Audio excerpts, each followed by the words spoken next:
Olá, agora começa mais um Café no Mundo maravilhoso aqui com o meu café. Eu imagino que a Lígia e o Léo também estão com o café deles, chá maravilhoso também. E hoje nós vamos falar sobre procrastinação. Quem nunca? Quem nunca? E já vou aproveitar a deixa que nessa abertura aqui e falar o seguinte, né? Que procrastinação, as pessoas falam, porque eu procrastinava, porque não sei o quê. E eu cheguei à conclusão, né, como muitas coisas na nossa vida, que é uma batalha diária, né? Porque as pessoas falam, não, agora a pessoa já tem sucesso, a pessoa já atingiu um nível ali e tal. Mas eu acredito que procrastinação é um trabalho diário, diariamente você está se trabalhando de alguma maneira para não procrastinar. O que vocês acham, o que vocês pensam sobre essa questão da procrastinação? Eu tendo a procrastinar quando eu não tô nem aí com aquilo que eu tô procrastinando ou quando eu tenho medo. Pensando em todas as coisas que a gente estudou para montar a série desse mês, eu acho que é mais uma daquelas coisas que você dá um nome bonito. Por exemplo, você vai falar, eu vou tentar fazer isso agora. Cara, desculpa, quem fala tentar, toda vez que alguém vira pra você e fala assim, não, ok, beleza, eu vou tentar. Tipo, você convida, vou tentar ir lá então te encontrar, ou vou tentar fazer isso pra você.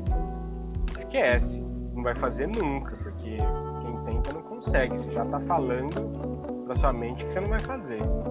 Isso é um fato, na verdade. Se você tá conversando com alguém e alguém fala que vai tentar, você já interrompe ela e fala, não, ou você vai fazer ou não.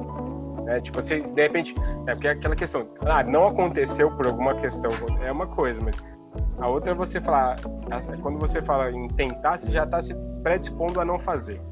Essa é a questão. Então, quando você muda essa palavra, você deixa de usar ela, porque aquilo que você fala para você ou que você fala para os outros, somente entende como que é para você também, muitas vezes. Então, a palavra tentar, eu acredito que ela é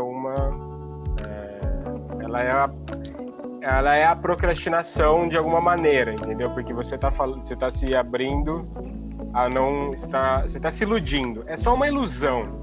No fundo, você não vai fazer. Tem dois verbos. O japonês tem algumas características linguísticas interessantes. E esse negócio de falar, se você fala tentar, você já não vai fazer. No japonês, você não consegue falar vou tentar fazer. Ou você consegue ou você não consegue. A conjugação do verbo, ela até existe, mas fica estranha. A conjugação do verbo tentar fazer não fica legal. E entender, né? Ou tentar entender não dá certo. Ou você entende ou você não entende. E é legal porque as duas coisas são muito claras, né? Se você entende, você vai lá e faz, ou você entende. Ou se você não entende, você vai procurar entender. Ou você vai procurar fazer. Essa coisa da linguagem, a conversa interna, ela parece que é mais rica do que a gente imagina, né? Exatamente. Por isso que eu fui buscar aqui a origem, né? A origem da palavra do latim é adiar, protelar, deixar para depois. O que, ao meu ver, é uma escolha. Você deixou para fazer mais tarde. Você fez outra coisa antes. Sejam as 400 coisas que o Caio falou que descobre tão interessantes, seja o que for. Há pouquíssimo tempo, umas 3 semanas, eu passei por uma coisa assim. Eu estava traduzindo uma série, uma websérie que o pessoal da Fundação de Trauma dos Estados Unidos, que é quem controla os cursos de experiência somática, formação de experiência somática no mundo, eles fizeram uma websérie de 6 capítulos para juntar todo mundo, compartilhar coisas, experiências durante a pandemia. E eu estava traduzindo para a população, para população de ESESistas do campo da experiência somática no Brasil. Foram 6 séries, 6 sextas-feiras. E eu traduzia a cada 15 dias, fazia uma para ser divulgada no jornalzinho quinzenal. Quando chegou a última, eu não, por nada na vida, eu conseguia focar, sentar e terminar. Por nada na vida. Eu não tinha saco, eu arrumava outra coisa para fazer e eu estava conscientemente fazendo aquilo. Conscientemente. Daí eu assisti o vídeo todo mesmo antes de traduzir, de escrever, né? Daí no que eu assisti o vídeo tem um exercício lá. Inclusive um dos exercícios que o áudio do mês veio dessa professora, dessa série. E um dos exercícios ensinava, basicamente, se você for olhar do ponto de vista de mindfulness e das práticas de compaixão, é quase como um exercício de aceitação, né? E o que me ocorreu, né? Que a procrastinação, ela na verdade é uma negação. Se você para e se dá conta do que está realmente acontecendo, do que realmente está te empurrando a tomar a decisão de adiar determinada atitude, determinada tarefa, é porque tem alguma coisa que é mais urgente acontecendo no seu sistema, em você, emocionalmente, fisiologicamente, sei lá, em alguma instância sua, que não te permite desfocar a sua atenção para fazer qualquer outra coisa. Então, talvez a história aqui, o grande ganho, seja a aceitação.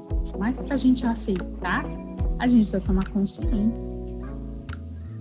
Eu preciso olhar para aquilo, que é diferente de eu falar, estou eu empurrando de novo. Passou o final de semana inteiro e eu fiquei deitado no sofá, não fiz nada. E ficar puto da vida consigo mesmo, sabe? Se chicoteando, assim. Que não vai adiantar nada, porque isso é o contrário da aceitação. Tudo que você rejeita te aprisiona. Então, o que você aceita, que você nomeia, que você dá espaço, né? Dá cara, dá corpo para aquilo, você consegue sentar do ladinho desse monstrinho e falar, tá bom, vamos lá. Então, depois de fazer esse exercício, eu já tinha notado, e para mim era consciente que eu estava adiando até o último momento. Eu tinha que entregar sempre os artigos na quinta-feira à noite, era sexta-feira de manhã e eu ainda não tinha terminado. E eu estava trabalhando com a questão do fuso, né? Porque eu estou 6 horas na frente, então ainda é quinta-feira à noite para o Brasil. E conscientemente eu estava empurrando. Depois que eu terminei de fazer, depois que eu fiz o exercício da professora de novo, esse exercício de aceitação e tal, que eu me dei conta. Na verdade, durante o processo dos 6 artigos, né, que eu fiz, de alguma forma, eu contribuí para a comunidade de experiência somática brasileira. Eu contribuí de alguma forma trazendo conteúdos que estavam sendo discutidos fora e de alguma forma eu me senti alimentando um campo que eu gostaria que tivesse mais forte. Escrever o último artigo significava terminar aquilo. Escrever o último artigo significava botar fim a um ciclo, a uma coisa. E eu, no fundo, não queria. Então, é por isso que eu fiquei enrolando tanto, por isso que ele foi tão sofrido. E depois que eu me dei conta disso, fez sentido. Fez sentido, tá bom, realmente talvez não fosse da maneira como eu gostaria. Mas é o que é. Então, no meu caso, para mim foi muito claro e muito nítido o que aconteceu. E procrastinação talvez seja só um sinônimo de adiar uma decisão. Ou melhor, de tomar a decisão de adiar alguma coisa. Nada mais do que isso. Ela não tem que ter um peso maior do que isso. É uma decisão tomada, seja consciente ou inconscientemente. E assim, parando também para pegar um ponto aí, é o ganho secundário também, né? De alguma maneira, né, qual que é o ganho secundário? A Lígia trouxe uma experiência dela, mas parando para pensar, todos nós, assim, né? Existem situações que a gente procrastina porque existe um ganho secundário. E aí você perceber qual é esse ganho, que ganho é esse que você está tendo em procrastinar, talvez te traga mais para consciência para você resolver isso, para você lidar com isso e aí você seguir, né? Então, talvez acho que isso foi um ponto legal que eu consegui enxergar também, né? Nessa história e experiência da Lídia. Quanto mais eu ouço vocês falarem, me vem aquela imagem do economista que fala que o ser humano é preguiçoso e vagabundo. É literalmente isso. E o cara fala da utilidade. O ser humano é preguiçoso e vagabundo, e se não tiver nenhuma motivação externa, ele não vai fazer. E a fala, né, de vocês, eu recebo isso com muito carinho e atenção e com um presente, mas é um tapa um tapa com luva de pelica, né? Quantas vezes, porque o processo de consciência, ele é como se fosse um processo de crescimento, né? Você tem que colocar força nele. Não vai cair do céu, né? Não vai, de um belo dia você vai acordar e vai virar o mestre Yoda, né? Não é assim que acontece. E o mundo hoje, ele é tem muita fonte de distração, né? Então, pra gente colocar a nossa vontade inconsciente, alguma coisa mal resolvida em algum tipo de feed de Facebook, YouTube, Twitter, seja lá o que for, é 2, né? Então a gente vive num mundo rodeado de distração. Se a gente não faz o exercício ativo, né, de refletir como que eu tô, né? Como que eu me sinto hoje? Você se dá um abraço, né? Será que isso não é importante? Aí a minha revolta é até maior. Será que esse tipo de coisa não tem que ser ensinada nas escolas? Se a gente falar que a escola é para criar cidadãos, né, que conseguem funcionar dentro de uma sociedade bem azeitada, eu tenho que estar bem comigo antes de lidar com a sociedade. E esse ponto é engraçado, porque muitas pessoas têm me perguntado, né, como eu ainda visto a capa de economista em uma parte do dia, né, tipo Clark Kent, né, eu entro na lojinha lá do telefone e coloco a capa de economista. O que você vê pro Brasil, né? O Covid, o Brasil, a economia brasileira. Eu cheguei num momento e falei, não adianta mudar nada de lei, de tributo, sendo que a gente já chegou no poço que é um problema as pessoas, a gente não tem um espaço, ou poucas pessoas têm um espaço para refletir como que elas são, como elas estão bem, e isso da procrastinação me parece que é muito com isso, né? Falar, tem espaço para eu chorar, tem espaço para falar que eu não tô bem, tem espaço para eu cultivar esse cuidado. É por aí mesmo, e ouvindo o que você fala, que o economista fala que o ser humano é preguiçoso, daí me ocorre, cara, é um conceito muito mental esse, né? Porque até no vídeo da semana a gente estava falando de que a gente é muito mais biológico do que psicológico. E ouvir uma definição dessa me dói um pouco, né? Porque qual é o princípio do nosso sistema, do nosso organismo? A manutenção da vida. E quanto menos energia puder gastar, mais vai ser. Então, esse é o setup, como é que fala? O jeito de funcionar do nosso sistema.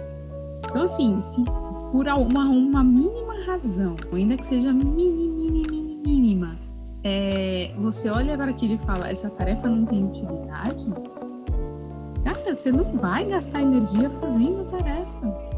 Simples assim. Para que você vai gastar? Né?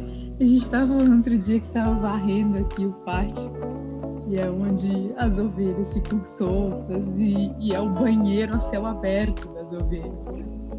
E daí, uma vez por semana, você tem que varrer o pátio. Cara, não tem nada mais irritante do que fazer isso.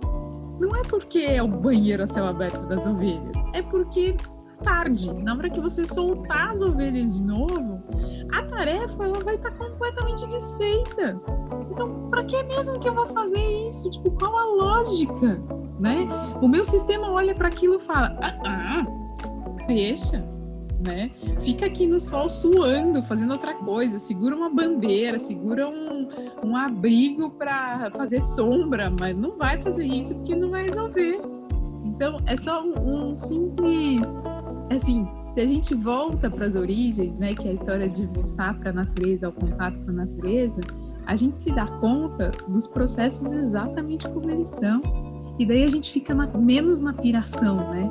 E encontrar todas as respostas para tudo, que as respostas já estão aqui. Não, é o lance, né? Que nem... Será que a gente tem espaço para falar que eu tô de saco cheio? É isso, né? Tipo, eu tô de saco cheio, não quero fazer... E aí, né? E tem uma coisa... E tem uma coisa engraçada que nós somos humanos, mas a gente é um macaco grande. A gente é um macaco grande, né? Tem um vídeo super legal que mostra, né? Até para colocar nesse quadrinho aqui. É um macaco... na verdade, são 2 macacos, né? E eles estão sendo testados como que a recompensa sendo aleatória. Meu, o macaco não sabe lidar com a ideia de recompensa aleatória. Né? Tipo, a ideia, né? A fruta favorita dele é uma uva, mas ele não gosta de pepino. Então vai lá o macaco, faz a tarefa que é dar a pedrinha pro pesquisador. E se ele traz a pedrinha pro pesquisador, ele ganha uma uva, um pepino, mas é aleatório. Ele ganha um pepino uma vez, ele até come, na segunda ele joga o pepino fora. Então, junta tudo isso também, gente, as recompensas da nossa vida tem contextos que são aleatórios. A gente faz um negócio bacana hoje, não espera receber recompensa daquele negócio hoje. Então, e fala, puta, eu fiz aqui minha dieta, emagreci 100 gramas. Vá pro inferno. Vou me entupir de McDonald's de novo. Mas a recompensa, ela é, além de tudo, a recompensa aleatória, o que não ajuda. E mais do que recompensa aleatória, dependendo da tarefa que você põe, que daí tem muito a ver com procrastinação, né? Dependendo do que você fala, você põe lá na sua lista de resoluções das coisas que você quer fazer, você está falando de um resultado no futuro. Então, você precisa fazer a tarefa hoje, você precisa ter um gasto de energia hoje e gastar o seu tempo hoje para dar uma recompensa no futuro. Cara, não existe futuro. Existe hoje aqui, sentado nessa cadeira, né? Essa coisa de máquina do tempo é só para o cérebro mesmo, que vai no passado, vai no futuro e tal. Mas aqui, a nossa biologia tem. Então, para que mesmo ter esse gasto de energia agora, para ter uma recompensa só no futuro, para ter resultado só no futuro? Não me dê desculpas, me dê resultados. Já diziam os pinguins do Madagascar. Não quero desculpas, quero resultados. Maravilhoso, maravilhoso. Estamos aqui trabalhando aqui essa questão da procrastinação e tem sido bem interessante esse papo, porque é um momento que a gente olha para nós mesmos, né? Então é um olhar de dentro aqui que a gente está expondo um para o outro e acho que essa troca faz a gente se mexer, né? Para fechar o tema, e a procrastinação, esse estudo do mês especialmente tem a ver um pouco com a pesquisa que a gente fez e também eu chamo que é um estudo aberto. Né? A gente colocou algumas hipóteses com base nas vivências que a gente já teve, com as ferramentas que a gente já usou. Estamos aí convidando especialistas para falar sobre isso. Então, para a gente construir junto. Então, se de alguma forma te toca o que a gente falou, o que você ouviu por aqui, deixa a gente saber, né? Porque é um estudo aberto, como o Caio gosta de usar, é cocriação, né? E para finalizar, e daí eu já vou dar o meu tchau, tem uma frase taoísta, e o Léo vai me corrigir, porque eu não sei se eu lembro ela exatamente, que diz que o tolo faz coisas o dia inteiro e quando chega no final do dia ainda tem muito o que fazer. O sábio não faz nada o dia todo e quando ele chega no final do dia não há nada mais para fazer. Vamos nos tornar sábio cada dia mais e um beijo para todo mundo. Tchau.